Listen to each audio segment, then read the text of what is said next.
வீடியோவில் தடியங்காய் வச்சு ஒரு மோர் குழம்பு பண்ண போகிறேன். அது எப்படி பண்ணுறதுன்னு பார்க்கலாம். அதுக்கு நான் வந்து கொஞ்சம் தடியங்காய் எடுத்து பொடிசாக நறுக்கி வேக வச்சு வச்சுருக்கேன். நல்லா வேக வச்சு வச்சாச்சு. இப்போ அதுக்கு வந்து ஒரு மசாலா மட்டும் நம்ம ரெடி பண்ணணும். அதுக்கு வந்து இந்த மோர் குழம்புக்கு வந்து ஒரு 3 பச்சை மிளகு எடுத்திருக்கேன். ஒரு துண்டு இஞ்சி வெட்டி தோல் எடுத்து பொடிசாக நறுக்கி வச்சுருக்கேன். இதுக்கு வந்து ஒரு 3 பல் வெள்ளைப்பூடு, அப்புறம் 1 ஸ்பூன் கடலை பருப்பு ஊற வச்சு வச்சுருக்கேன். இதையும் இது கூட சேர்த்துடலாம்.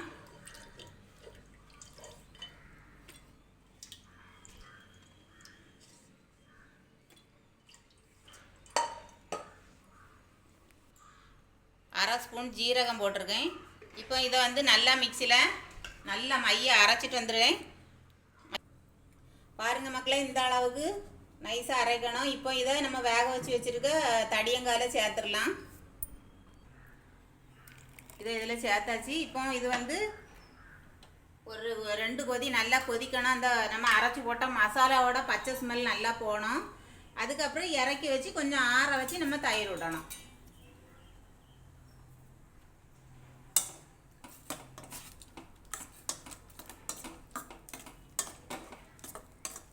நம்ம தோட்டத்தில் உள்ள தடியங்காய் மக்களே, சத்தியமாக சொல்கிறேன், என்ன டேஸ்ட்டு தெரியுமா? கூட்டு எல்லாமே சொந்த தோட்டத்தில் பறித்து அதை வந்து பொரியல் கூட்டு அப்படி வச்சு சாப்பிடும்போது மனசுக்கும் அவ்வளோ சந்தோஷமாக இருக்குது. இது கொஞ்சம் 2 கொதி வரட்டு, அப்புறம் பார்க்கலாம். பாருங்கள், லைட்டாக கொதிக்க ஆரம்பிக்கும். நம்ம இப்போ வந்து இதுக்கு கொஞ்சம் மஞ்சள் பொடி 1/4 ஸ்பூன் மஞ்சள் பொடி போட்டிருக்கேன். ரொம்பவும் போட்டுறக்கூடாது. 2 கொதி நல்லா வந்து அந்த பச்சை ஸ்மெல் நல்லா போனதுக்கு அப்புறம் தான் நம்ம அடுத்தது தயிர் விடணும். நல்லா கொதிக்குது. இப்போ இதுக்கு தேவையான உப்பை போட்டுடலாம்.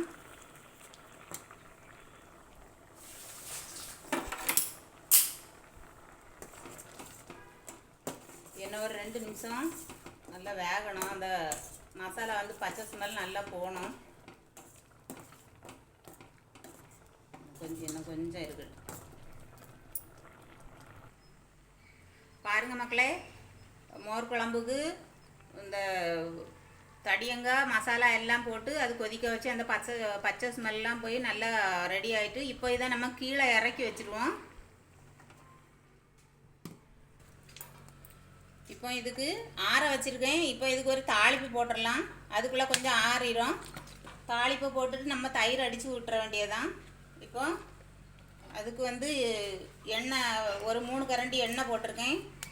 எண்ணெய் காயிட்டு இதுக்கு வந்து நம்ம காஞ்ச மிளகா போடுறதை விட இந்த மோர் வத்தல் போட்டோம்னா இந்த மோர் குழம்பு வந்து என்ன நல்லா இருக்கும் பார்த்துடுங்க. அதுக்காக வேண்டி தான் நான் இந்த மோர் வத்தல் எடுத்துருக்கேன்.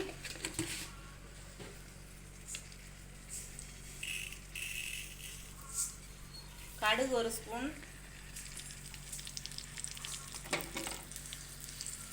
கடுகு நல்லா வெடிக்கட்டு.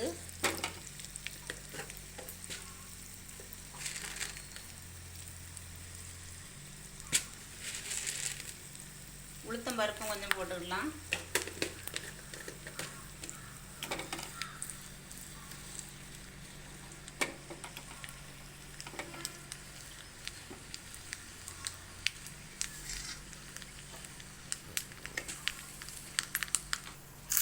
ரெண்டு கொத்து கருவேப்பிலையும் போட்டிருக்கேன். இப்போ இதை ஊற்றிடுவோம்.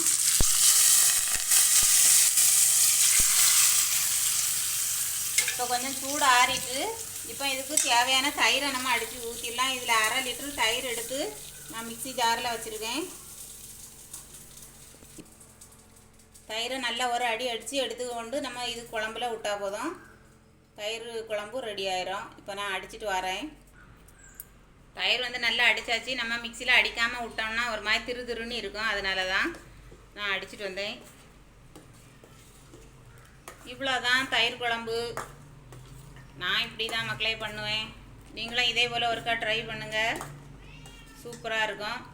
வீடியோ பிடிச்சா லைக் பண்ணி ஷேர் பண்ணுங்கள். மறக்காமல் சப்ஸ்கிரைப் பண்ணுங்கள் மக்களே. தேங்க்யூ.